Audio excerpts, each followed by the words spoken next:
So, what can we do naturally with our lifestyles to improve our eye health and slow down and hopefully prevent eye disease? This is a major topic and interest of mine. My name is Dr. Joseph Allen. I'm a board certified doctor of optometry. And here on the Dr. Eye Health channel, we help people learn about the eyes, vision, and helping people see their best today as well as tomorrow. Today, again, we're going to be talking about these natural ways, things that we can do, whether it be movement in our life, meditation, changing our diet, whether it be taking supplements or vitamins, and all science-based, things that have been published in research and ways that we recommend our patients as an eye doctor, what we can recommend and help people to take care of themselves and better their lives and ultimately protect their precious eyesight.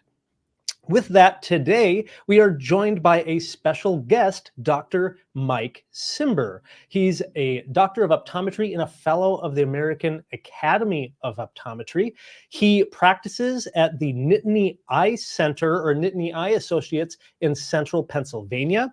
Dr. Cymbor is a very popular and frequent lecturer on topics such as glaucoma, as well as his interests in diabetic retinopathy, macular degeneration, dry eye, and ocular surface disease.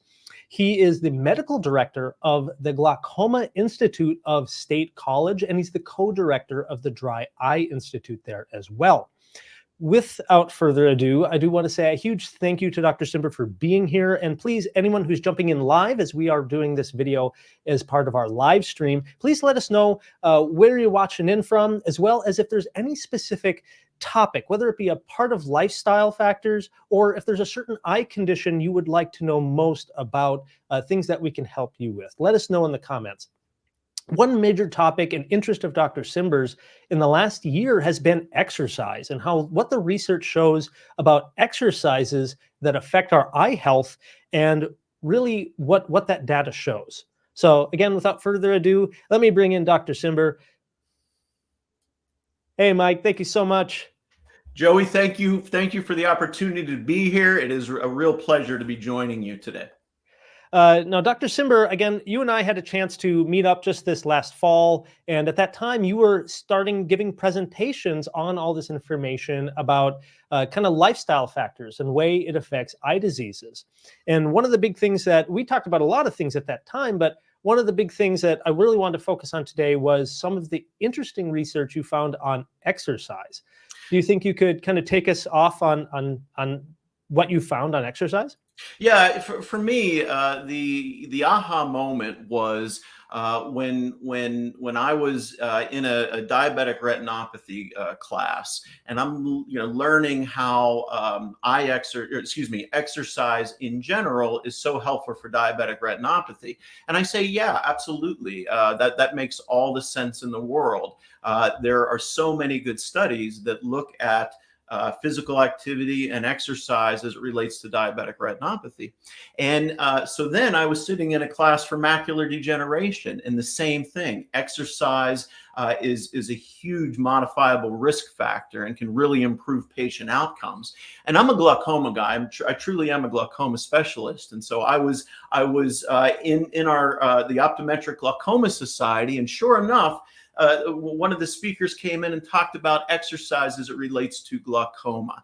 So I was like, okay, we've got diabetic retinopathy that every eye doctor, it finds instinctive, and now then macular degeneration. But when it hit glaucoma, I knew something was there. And so I started digging into the research, and digging into the research kind of led me to many aha moments where we kind of say, wow, there's no magic bullet. Like I don't want to oversell the importance of physical activity and exercise as it relates to eye disease, but I would say that it's as close to a magic bullet maybe as any one thing will find. And so I'm excited to talk about that a little bit more today. Well, I know we already have questions coming through. Certainly people interested in glaucoma, being it's something that you're very passionate about, and a couple other good questions that we'll get to. As part of our live stream, we will be doing some live Q&A toward the second half of the live stream, and Dr. Cymbor has already said that he's willing to sit around and answer some of those questions, so thank you guys for jumping in. Now, Dr. Cymbor, you have some slides kind of prepared to help kind of illustrate some of the things that you found. Let me see if I can pull that up for us. Great. So please Yeah. start there. So anyone that wants to, continue the discussion after this is done is always welcome to reach out. There's a couple ways that you can reach out to me. I'm on social media as well. I'm always happy to continue the discussion. Again, Nittany Eye Associates, State College, Pennsylvania. This is where I practice. I'm blessed to have a lot of great colleagues at Nittany Eye, both optometry and ophthalmology, and so it's a great place to practice. But the point of this slide is, with the graying of America, the graying of the United States, is that these eye diseases, because we have longer lifespans, optometry and ophthalmology, we're just seeing an epidemic of eye disease, macular degeneration, diabetic retinopathy, glaucoma, dry eye. Those are really the big things, and we are. We're facing a deluge in our office, and so how can we? It's patient outcomes for me are paramount. So how can we have the best possible patient outcomes? And so early diagnosis is important. And I found myself having these ongoing discussions about, hey, one of the biggest ways you can affect your long-term outcomes with macular degeneration, diabetic retinopathy, glaucoma, and dry eye is physical activity, is exercise. And so that's kind of where I am living these days. But it's, and as I got into this more, I started looking up how physical activity impacts all of these other diseases: cardiovascular, diabetes, obesity, cancer, Parkinson's, Alzheimer's, dementia. The list goes on and on. One of the biggest aha moments for me was there was a recent study that looked at depression. A lot of people suffer from that, particularly these days. And they compared regular physical activity against the #1 medication for depression. Guess which came out on top? It was regular physical activity. But yet, how many people, when they go to the doctor's office, are the doctors even having the discussion about exercise as being a reasonable option? And that's certainly true in the eye care space as well. So a couple other thoughts. This gets a little technical, so I don't necessarily want to get down in the weeds, but we're still learning the effects of exercise in the eye. It improves vascular endothelial function. It reduces inflammation. Unless you're a marathon, high endurance athlete, those are maybe extreme cases. It increases the expression of brain-derived neurotrophic factor, preserves retinal morphology, it increases choroidal thickness. So as with all of these eye diseases, getting good blood flow to certain parts of the eye makes a big difference. And in the stagnant lifestyle that our culture sometimes promotes, that can be difficult. So just getting good blood flow is hugely important. And so if we go through, diabetic retinopathy, if we go through glaucoma and macular degeneration, I just want to touch upon a couple things that I'm sure will lead to a lot of questions. Type 1 diabetes. We know that there's a genetic factor there, but physical activity has been proven along with reducing the chance of diabetic retinopathy. It really reduces lipid levels. And in type 2 diabetes, in type 2, physical activity is even more pronounced, and particularly as it relates to vision-threatening diabetic retinopathy. A lot of the patients that I see, on a weekly basis, they start at mild non-proliferative, then they kind of get worse and worse and worse, and they're reaching the severe non-proliferative, and we say, hey, you're going to have to, have eye injections. Well, doctor, what can I do? I do not want to have that. Physical activity is really at the top of my list. And as it relates to diabetic retinopathy and physical exercise, you're also going to improve lipid profile, body mass index, blood pressure, all of these comorbidities, all these diseases that go along with diabetes. You're going to improve all of those things. So, at just a glance, diabetic retinopathy is an easy one.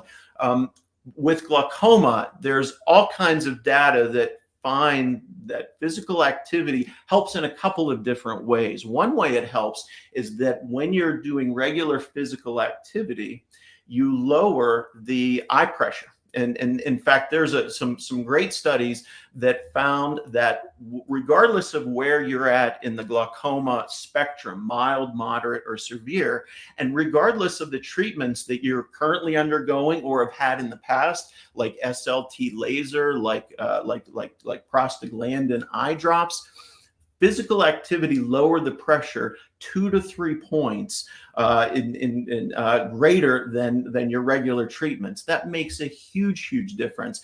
Meditation. Dr. Allen and I were talking earlier about meditation. That had a similar impact. So physical activity, meditation, these are things in addition.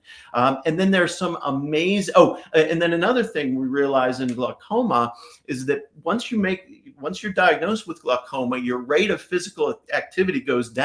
We're not exactly sure why that is. Is it a visual issue? We certainly see compelling data that finds that patients with glaucoma, they will not exercise after dark. They're not going out running at night. So why is that? We're not exactly sure, but we think it might have a vision thing. And there's some extremely compelling animal models.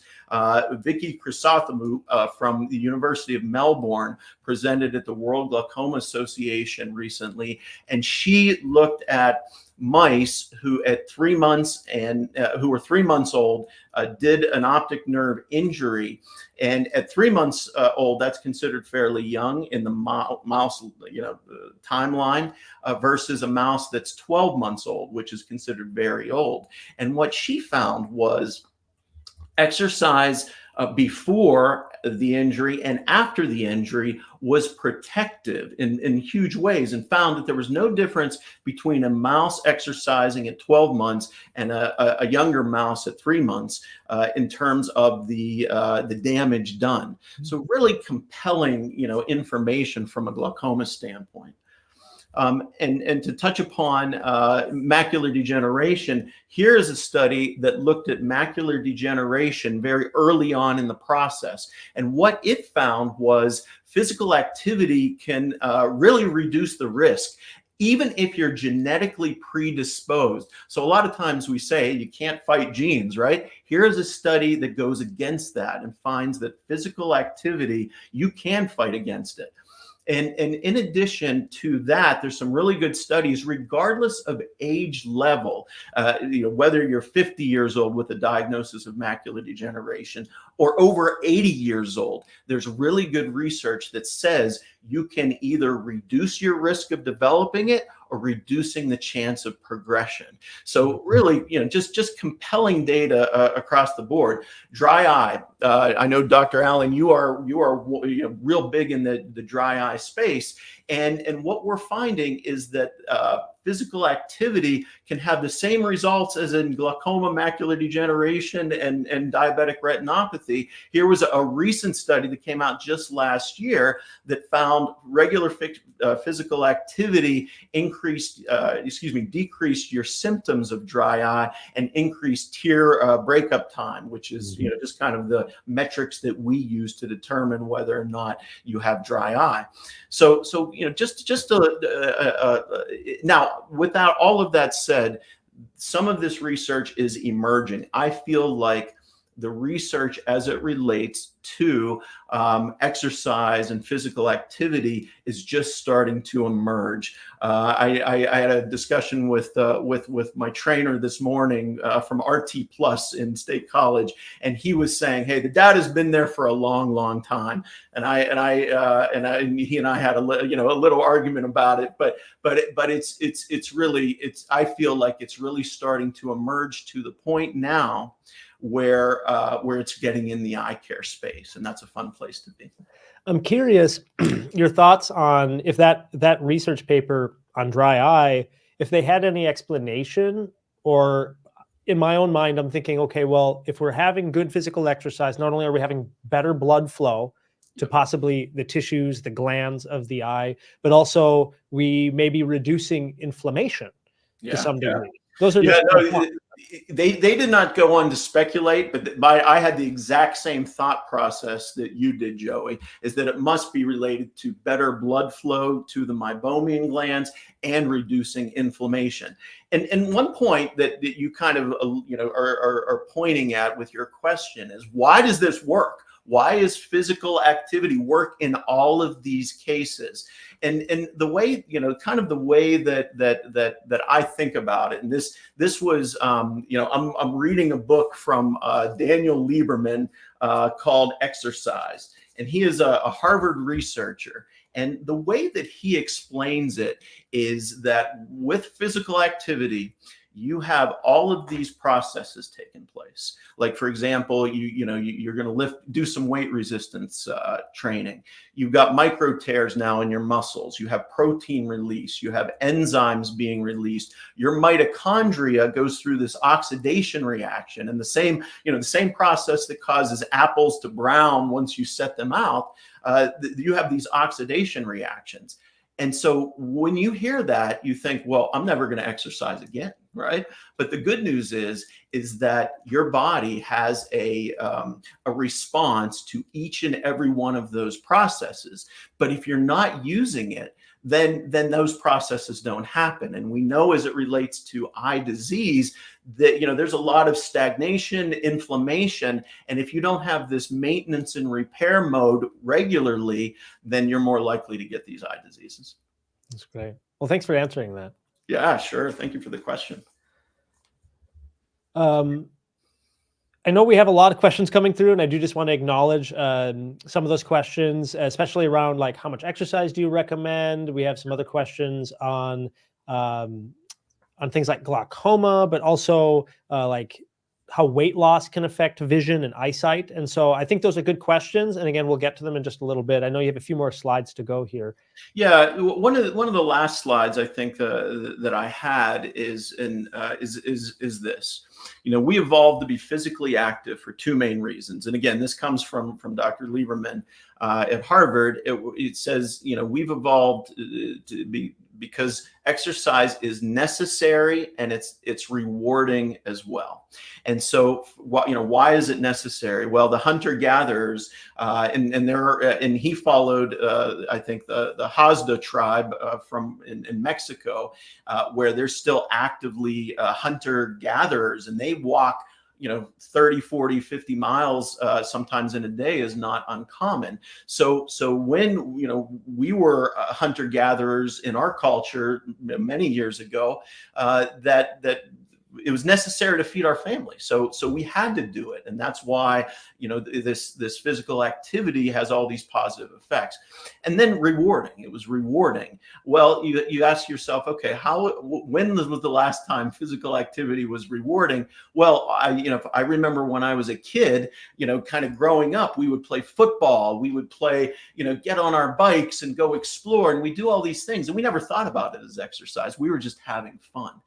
So I think the key is in our culture of inactivity, and all we have to do is look at the diabetic rates over the last 20 years, which have doubled in the last 20 years for so many reasons, but inactivity is one of them. Is we have to get back to physical activity being rewarding. And there are a couple, and at some point we maybe can go into all these things. The final thing is that, I was traveling, on an airplane this past weekend, and you have this picture that I show, and how often are we taking the stairs when we don't have, when we could just jump on the escalator or elevator. And so sometimes you have to be countercultural, and because it's just so easy to not to.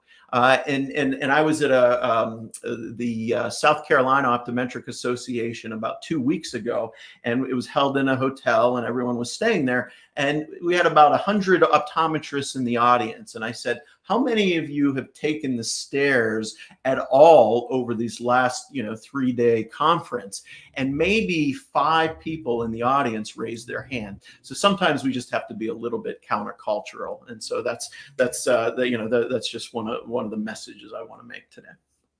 Well, again, Dr. Cymbor, thank you so much for coming on and presenting some of that information. I know it's we know that exercise plays a huge role, and unfortunately, a lot of times our world is, like you said, kind of bent around not doing as much, and we're all very busy and we're stressed out, about work, life, our own health, taking care of loved ones.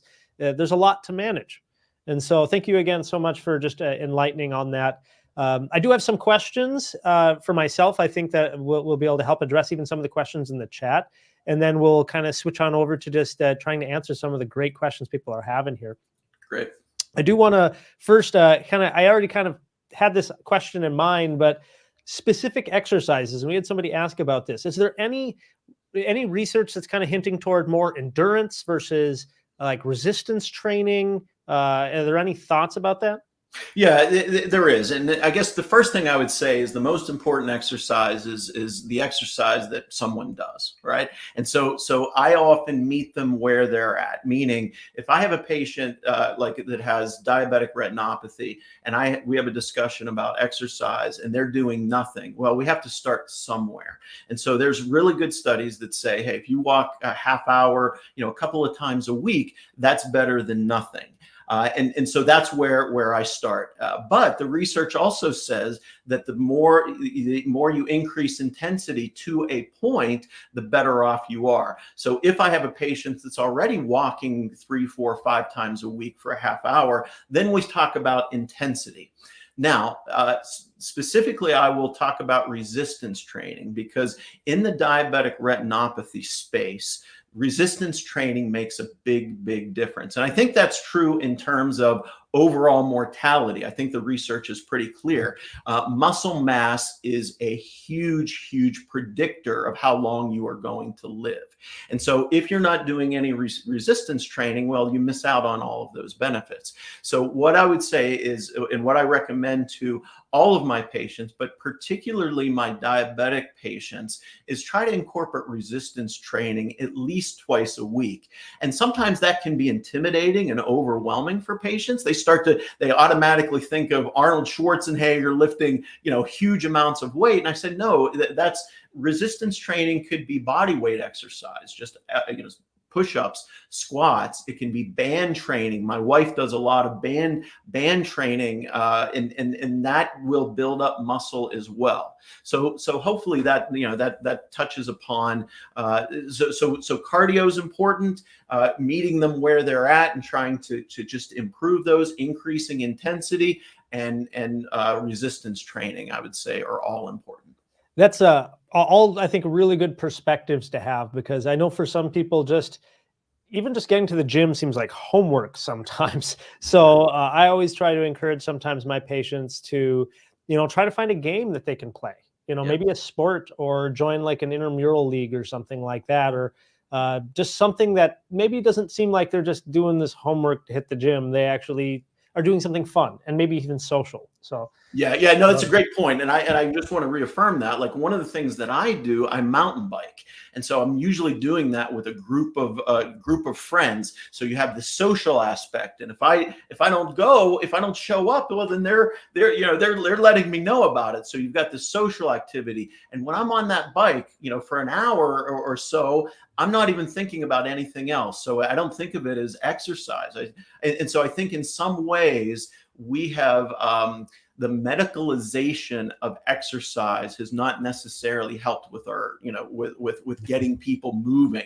So we have to figure out alternative ways of doing that and making it social. Even if it's walking with a group of friends, that could make a big difference. I think the next question I had was on exercises to avoid. Are there any specific exercises that we know maybe not good for the eyes? Yeah, they're absolutely true. And the first one is this slide on the top where you have down dog. If you have glaucoma, really any type of glaucoma, but particularly normal tension glaucoma, which is a subset of glaucoma, but any type of glaucoma, you really want to avoid head down positions, because of all the eye diseases, that's the one that's most postural, and that's the one that's most pressure dependent. And so if you're in these positions like down dog, you're increasing your head pressure and your eye pressure. So you really do want to avoid that. The other thing is that when you're lifting heavy amounts of weight, like I had a patient recently who would come in, and he was a muscular guy, but when we took a look inside his eye, he had all of this hemorrhaging happening in the periphery. And so we talked about his exercise, and I said, we're trying to figure out where these were coming from. And eventually we ruled out everything else, and we isolated it to the fact when he was lifting heavy weights, he was not breathing. And so that was putting so much pressure on his blood vessels that they were, had these micro hemorrhages inside his retina. And so we talked about the importance of breathing through it. So if you're going to lift heavy weights, you have to make sure you're breathing it so as not to increase head pressure. And so he made those adjustments. He did cut back on the weights involved a little bit, and everything cleared up. And so I think we probably prevented this guy from having a major stroke. So those are the comments that I would make. I just want to bring up this one question we had earlier, just because it's kind of in that same line of weightlifting. Have you ever seen anything posted about creatine and if it has any effect on the eye? Because a lot of weightlifters will take creatine. Creatine is well known to really enhance muscle performance.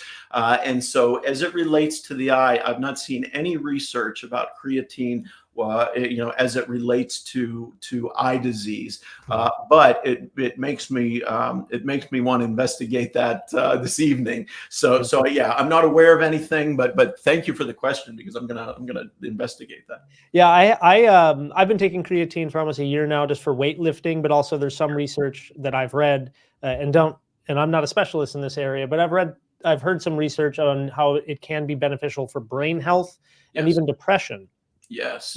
So fascinating, but still something newer. And maybe there just haven't been really any studies on it for eyes. I certainly haven't seen anything either. But that was a good question, and I thought it was pertinent. So. Yeah, it's a good, and I actually use it too. And I use a little bit of creatine, particularly on days that I'm going to do a long bike ride or do any resistance training. The other question I had, and again, this is all about just lifestyle factors. There's so many things. And one of the big things I know you and I have discussed previously, but we know plays a major factor for every part of our health, is sleep. What is your knowledge on sleep and how it affects the eyes, and if there's been any research on that? Yeah, so when we talk about sleep, one of the biggest sleep issues is sleep apnea. And so, holding your breath when you're sleeping. So snoring is certainly a risk factor for sleep apnea. If you snore, it doesn't necessarily mean you have it, but holding your breath for long periods of time, as you're sleeping, has been implicated in so many eye diseases: floppy eyelid syndrome, glaucoma, both primary open angle glaucoma and normal tension, artery and vein occlusions, keratoconus, the list goes, non-arteritic ischemic optic neuropathy, all of these things. So in my clinic, when we make a diagnosis of normal tension glaucoma, we are having a discussion about sleep. And hey, does your sleeping partner, did they mention snoring? If so, we're doing a sleep study. And I can't tell you how often patients with normal tension, we send them for a sleep study and they come back positive. And so then we do a CPAP or some of the newer appliances, and so that can make a big difference. But the question goes deeper, and I think the question you're also asking is, how about sleep problems like short sleep, not getting enough sleep? And there was a major meta-analysis that looked at I want to say dozens of studies that put that all together, and the only association they were able to make was with cataracts, early cataract development as it relates to short sleep. But the caveat is that most of these studies were 20, 30 patients, and so I think the short sleep research is just emerging. We have a newfound respect for sleep and sleep issues. So I think the data is clearly going to show eventually that all of these eye diseases are affected by sleep and quality of sleep. I know certainly in the dry eye space, that's a big focus. you know, a lot of my patients who do have severe dry eyes that sometimes don't seem to respond, you know, I'll start having those questions about like, how much do you sleep? And I have some patients who are like, I don't sleep more than 4 hours a night. Yeah. Or I even have one patient who is waking up purposefully every few hours to put eye drops in. And I was like, no, no, no, no, I need you to get good sleep. And as soon as they did, then they started having all these great improvements, not Yes. just in their dry eye symptoms, but in other parts of their health too. So it's a Yes. big deal. Yeah, in the same way we've talked about physical activity as it relates to repair and maintenance, most of that activity is happening while we sleep. And so if we use physical activity as thinking it's a silver bullet without incorporating other changes like sleep or stress reduction, then we're going to be spinning our wheels. So I really like, the fact that you brought that in, is that physical activity is hugely important, but so is sleep and so is stress reduction. How about diet and supplements? Now, I think you and I could probably make an entire lecture just on these two things. But in like just your normal clinic day when you're seeing patients, can you give us just an example of kind of some dietary or supplements that you discuss with your patients, just like on a given day? Yeah, and the two pathologies that I'll really highlight is macular degeneration and dry eye, and then we can also touch on some of the other pathologies, including diabetic retinopathy, because we should talk about that as well. But as it relates to macular degeneration, I think there are amazingly good studies that say that supplementation with carotenoids, with the AREDS2 formula is paramount. And I was telling Joey earlier that when I graduated optometry school 26, 27 years ago, if you would have said I'm going to talk to my patients about supplementation, you would have been laughed out of the room. But here we are, in today's age, where we're routinely recommending it.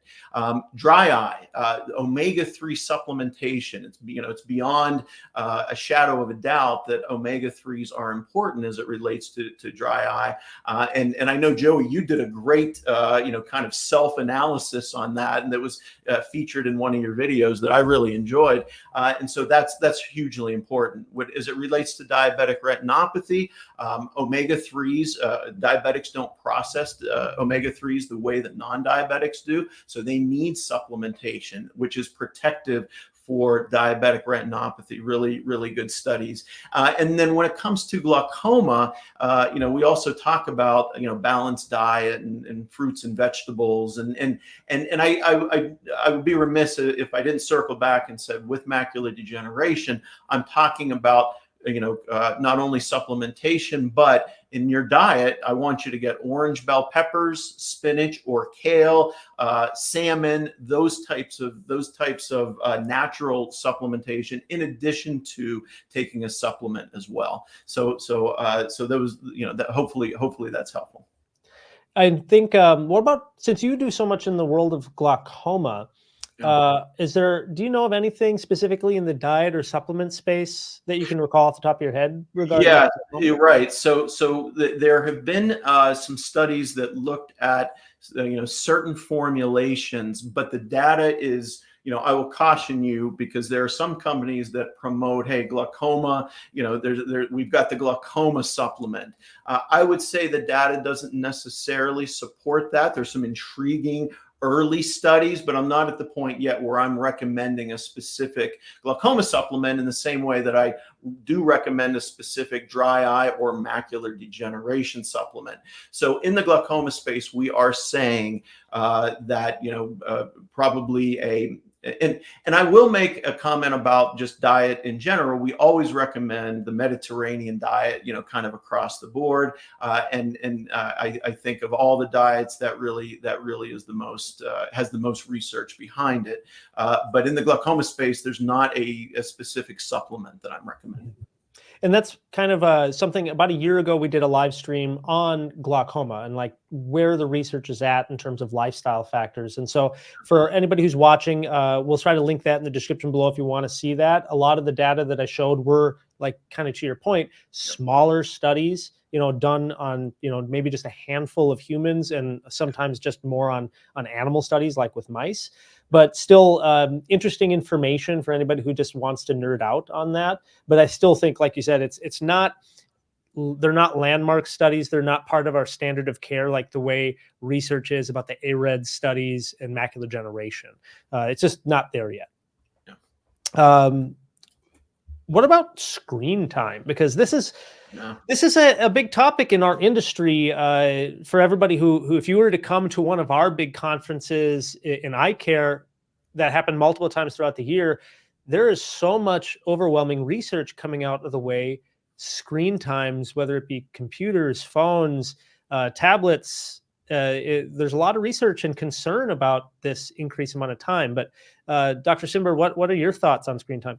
Yeah, screen time is like 3 strikes, you're out. And let me explain what I mean by that. So strike number 1 would be, hey, we're on the screen, we're not blinking as much. And so, definitely a huge risk factor for dry eye.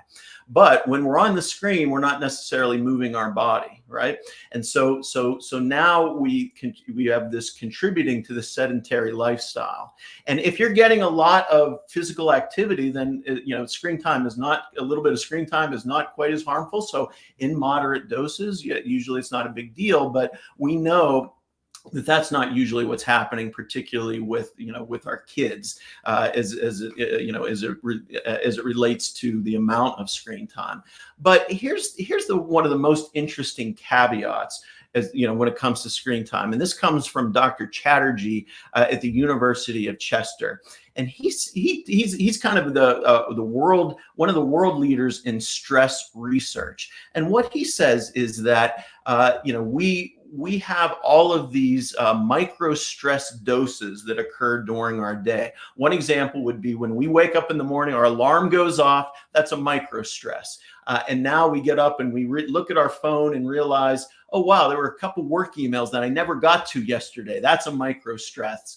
And so these phones and the algorithms that are used it really does get at the kind of the adrenaline response. And so now we're being hit all day long, and we're losing our work-life balance. And so Dr. Lieberman would say, hey, back in the hunter-gathering times, yeah, you might face a lion every now and then that would get your adrenaline flowing, but other than that, you had times of decompression and relaxation. Whereas when we have our phone all around, and I don't want to blame technology too much, but I do find that amount of screen time, and we're getting these constant stress doses. There was a really good study out of I think it was Stanford, that looked at what happens to your blood pressure when you read work emails, and they did pre and post, and your blood pressure went up like 20 points.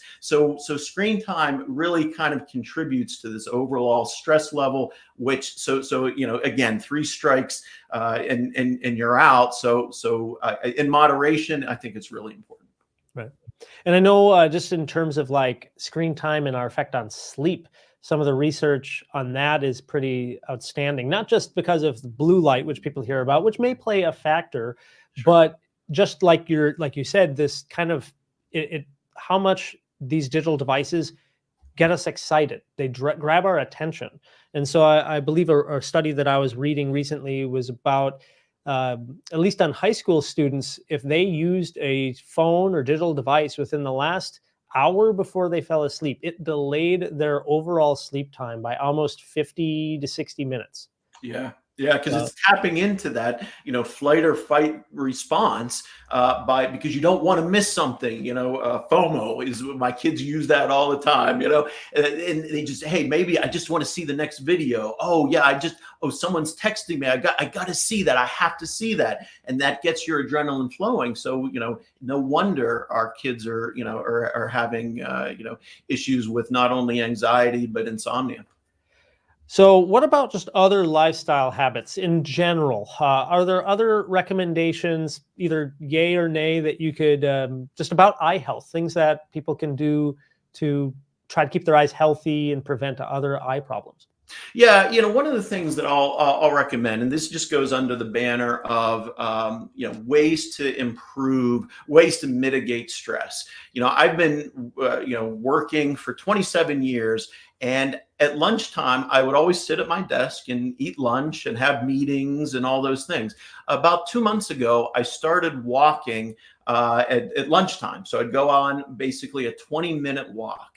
And now, after doing it for 2 months, I realize how much better I am in the afternoon. I'm just calmer, and so that is one thing that's worked for me. Breathing techniques. There's two breathing techniques that I use a lot of. One is the 3-4-5 breathing exercise, where you inhale for 3, you hold it for 4, and then you exhale for 5. What that naturally does is it taps into our parasympathetic response. And so when we're in a sympathetic response, but we want to get out of it, breathing exercises really, kind of helps out. Walking in nature, that's been shown to reduce, anxiety, reduce stress, reduce cortisol, all of those things. And touch, human touch, holding hands with my wife when we walk around the block, that can make a big difference. Or if you have a pet, that can make a huge difference. So these are all ways of kind of just reducing, stress levels a little bit, because our culture is working against us. Thank you so much for just sharing that. I think that focus on stress is a big deal. And I did a video maybe a year and a half ago on how stress affects the eyes, because I know in the clinic, you and I both will see patients who have maybe central serous choroidal retinopathy, or in really extreme cases, some patients feel like they can't even see, Yes. but in reality their eyes are healthy. And then we'll talk with them, and after having like almost like a therapy session, suddenly they can see again. It's amazing how stress can affect the brain. So true. So with all of that, I just want to say thank you again to you, Dr. Cymbor. You've been just an amazing help for everybody who is catching us live here and want to try to connect with you, or if they are reside near the central Pennsylvania area where you practice at Nittany Eye Associates. Feel free to reach out to Dr. Cymbor through these methods. He also is on some of these socials. With all of that, I know we've had a lot of great questions. I have a good list over here. Before we get into the live Q&A component, as always, this is a medical advice disclaimer. We aren't able to give medical advice. We both value that you get the best eye care you deserve, and that is with a local eye care provider, so that they can do an examination, they can give you a proper diagnosis and recommend treatment that's tailored to you and your needs. With that being said, if you have questions, we're going to do our best to answer those in an educational way that is going to help everybody. With all of that, again, thank you to our channel members. Please let us know right now if you have questions. We've got a few questions we'll get to first, but put a bunch of question marks, put your question in, followed by a few more question marks so it stands out and we're able to see it in the chat. I do want to again say a huge thank you to our channel members. These are channel members who support the Dr. Eye Health channel and help us continue to deliver great content.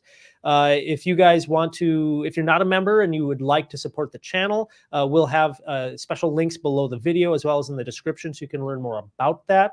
We also give a special bonus to our channel members who catch us live. If they have a question, it'll appear a little differently to us, and we'll be able to bump them up to the front of the question polls, so they get kind of priority answers. With that, already I can see, again, we have a lot of questions. The first big one I had here, I want to see if I can pull it up, comes from Grant Rennie. Grant, this is an interesting question around weight loss medication. Let's see. Weight loss medication designed primarily for diabetic treatments, maybe off-label weight loss. I know right now a big question is about like Ozempic. I don't know if that's specifically what Grant is referring to. I'm going to have my camera just.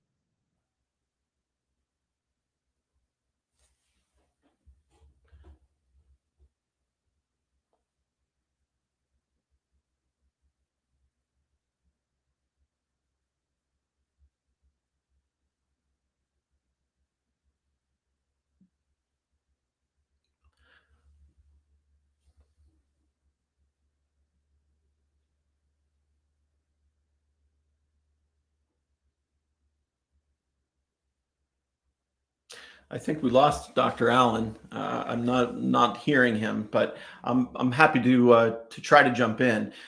So, would weight loss medication designed primarily for diabetic treatment have potential blurry side effects? So, I guess what I would say is that in general, all of these medications can have side effects.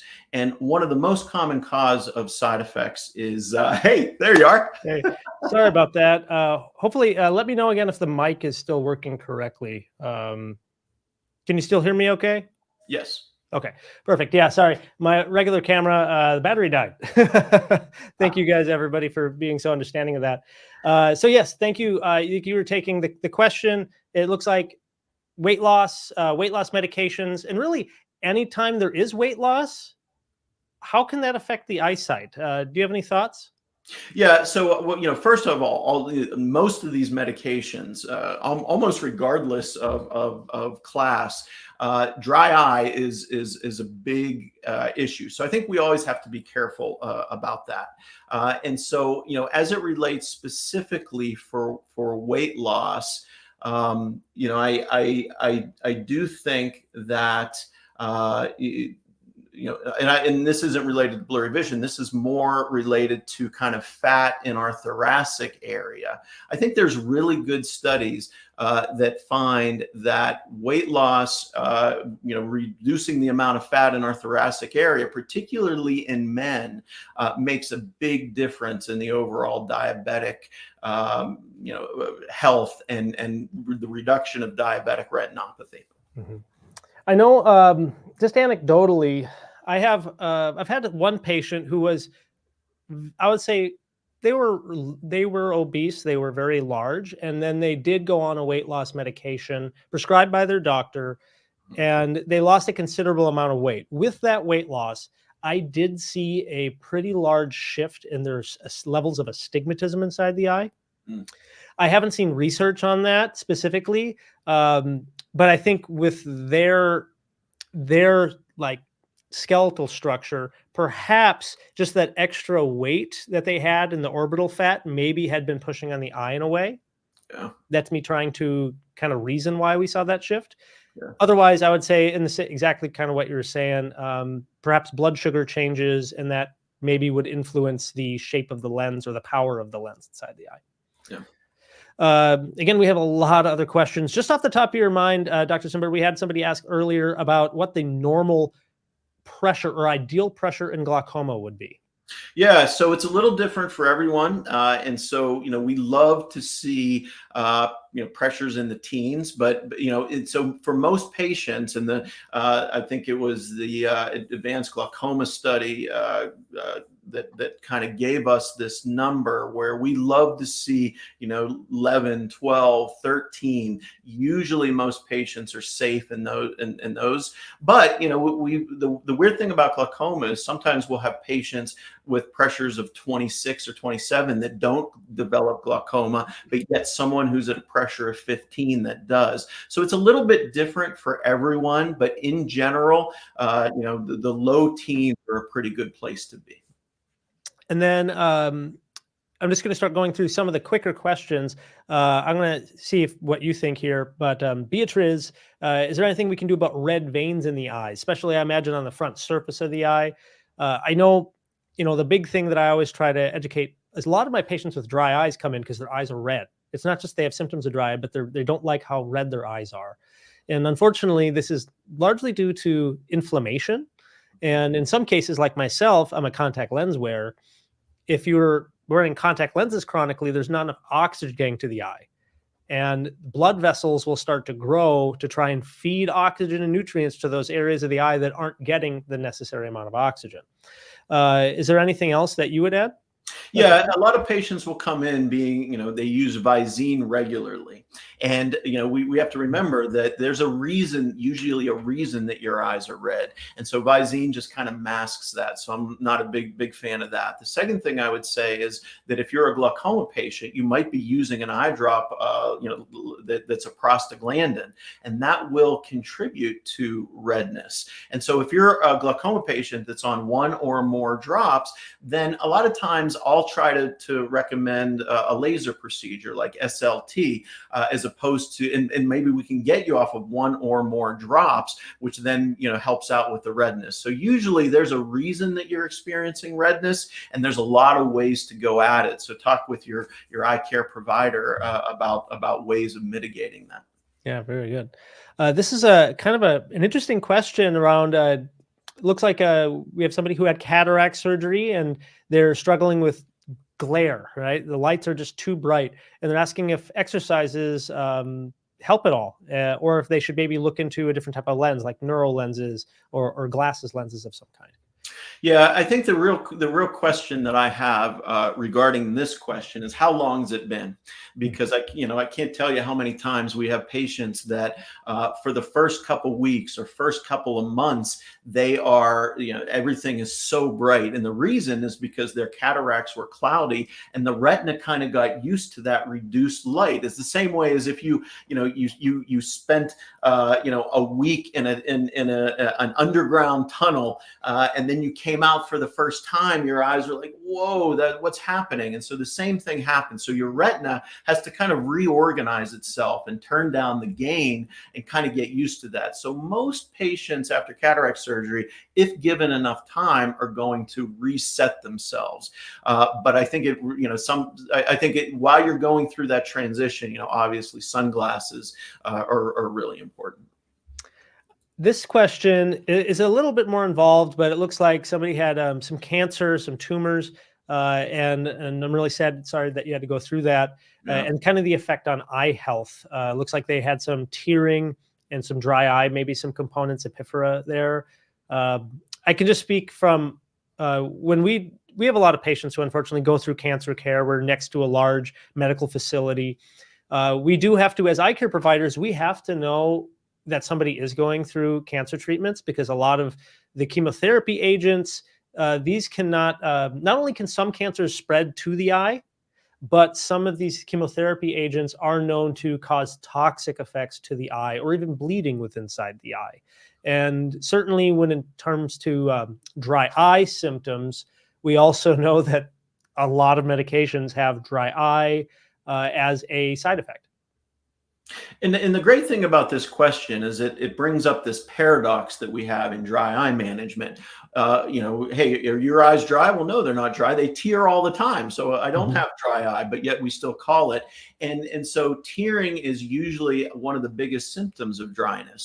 So in this particular patient, where this question is coming from, the cancer may have been, had some relationship and caused this dryness, and this poor patient's still dealing with it. And so there should be ways of at least alleviating that. One also point that I'll make is, as it relates to physical activity and cancer, physical activity, patients who do at least 150 minutes a week of physical activity, physical exercise, their rates of cancer diagnosis goes way down, but also cancer progression. Now, of course, it depends on the type of cancer, but physical activity makes a big difference as it relates to cancer risk.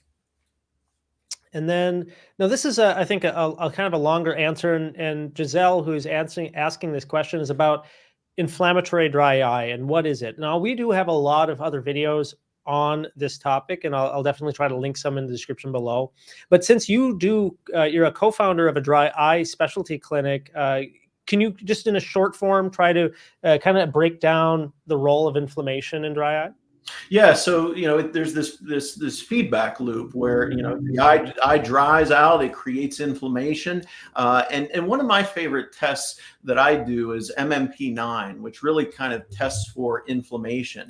And if I see that they're MMP9 positive, then I'm going after the inflammation in a much more aggressive way. So I'm more likely to use steroids. I'm more likely to recommend like an IPL procedure, which stands for intense pulse light, and that really does a nice job, with inflammation. So I think all dry eye has some type of inflammatory component, but some of my dry eye patients are MMP9 positive, some aren't, and the ones that are, I approach it much more aggressively. Yeah. With for the sake of time, I'm going to kind of jump to this topic question here. Oh, sorry, but let's answer this one definitely.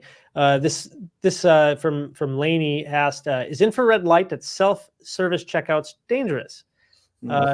And it's a tough one because I guess I haven't seen research on that, but we know that different wavelengths, especially different lasers, these energy sources can cause damage to the eye, especially if stared at for long periods of time. Right? Lasers will have a classification depending on the energy, the wavelength of that light, and its potential to cause harm. And so most of the lasers that you will see in those situations are, if it's just a momentary viewing, usually are not detrimental. But if it's a repeated or long stare at those light sources, there may be an increased risk of photochemical damage to the eye. What would your thoughts be? Yeah, no, I think you hit the nail on the head. The only thing I would add is I'm not aware of any case reports of eye damage from infrared light at self-service checkouts. So I'm not I think always be cautious, but I'm not aware of any serious damage occurring there. And then this is a really good question for you from Yogi Red. What questions should I ask a doctor screening for glaucoma? What would be a good question if a patient came to you in your glaucoma clinic? What would you questions you would love your patient to ask you? I would say, I think sharing family history is one of the most important things. So a lot of times I use family history, and the research is really clear. If that runs in your family, particularly a sibling, or a mother, or a parent, and they have glaucoma, I want to know that. So if you go in for a glaucoma screening and your eye doctor doesn't ask you that specifically, then absolutely please share that with them, because that will help them determine what your risk is. Really good. I know. I love patients who ask questions. I'm one of those people that probably talk too much in the clinic, but I just love to educate and connect with my patients. And if they have interest and questions about what I'm doing, why I'm doing it, what things mean, I try my best to give them either explain right there or give them as many resources, because we have to be our own advocates for our own health. And I think it just means a lot. So good question, Yogi Red. This is another question from Yasser about glaucoma. Looks like they may be monocular and glaucoma, and they want to know if there's anything that they can do to avoid eye strain, being that they're just using one eye. Any thoughts on that? Yeah. I guess what I would say to that, because it's not real common, but it happens. All eye doctors see this to some extent, and when it comes to driving, I would say that sometimes having a mirror set up can really help patients out and kind of understand, which would then probably reduce eye strain. I think probably because the eyes are made to work synergistically with each other, when you take one of those away, then I do think probably alternative pathways are created, that put an emphasis on the other eye. But I think you have to be careful about eye strain in general. And so you might want to use like a progressive, if you're wearing, glasses, you might want to use a higher end lens, because a lot of these lenses are designed for both eyes together. And so I think, talk with your eye doctor about utilizing a, kind of a higher end lens that would help reduce eye strain.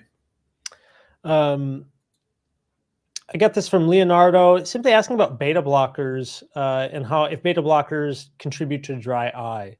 And there's a lot of medications. We could do an entire episode of just all the medications that contribute to dry eye. Yeah, beta blockers in particularly have been implicated with meibomian gland dysfunction. So the glands in the eyelids responsible for making tears, beta blocker has an effect on those, but also the lacrimal gland. And so it really is kind of a double whammy there. So I think, obviously you need to be on the beta blockers because of the prostate, but you're probably going to want to talk to your eye doctor about ways of mitigating the dryness, so you don't keep going down that path, because the earlier you address it, the more likely you are to have a better outcome. And then I think just for the sake of time, and again, Dr. Cymbor, thank you so much for being on here and just being awesome, contributing your knowledge and time. This has a question. Somebody's had LASIK 8 years ago, and their eyes are not producing enough tears. And they're wondering about exercises or supplements other than omega-3 that may be beneficial for dry eye and dry eye symptoms. Yeah, sure. So, I do think physical exercise, over 150 minutes a week can make a big difference based on the study that I referenced. Other than omega-3s supplementation, I have seen some other research on things like bilberry and alternatives, but nothing that I would say meets a high degree of research. Joey, what would you add to that? So there are some other studies, like you said, like on bilberry, on sea buckthorn oil a little bit. It's not as well established or researched as omega-3s are. Yeah. There are a few studies on curcumin. And I know there's a very large study that is completed and they haven't released the data yet. And that should come almost early summer. Okay. So in a few months. And I'm really excited to see what that data looks like. But currently I can't recommend the dosage or anything like that, because I just don't have that data in front of me. But I think it's going to be really exciting when that information comes out. Yeah. And then there are some alternatives to just omega-3s. There's the GLA or omega-6.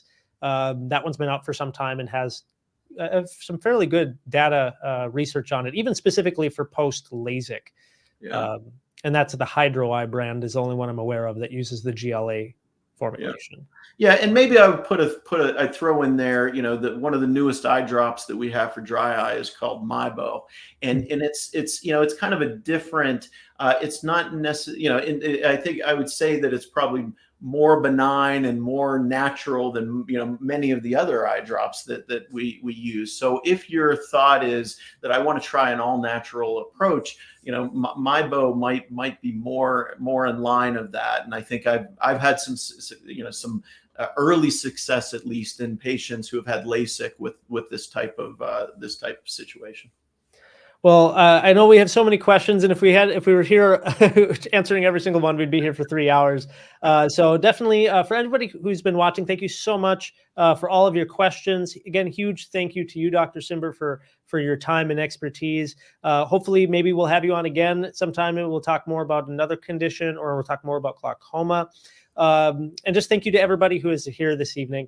For people who want to know more, again, I'll put additional links to other kind of educations on dry eye and glaucoma in the description below, as well as other kind of things that you can look at to improve your lifestyle and habits naturally to help with eye health. And again, huge thank you to you, Dr. Cymbor. Thank you, Dr. Allen. Your ability to moderate something like this and your interviewing skill is impressive. So it was a pleasure of mine being here. Thank you for the opportunity. Thank you guys so much. You guys all have a great night, and we'll see you in the next videos.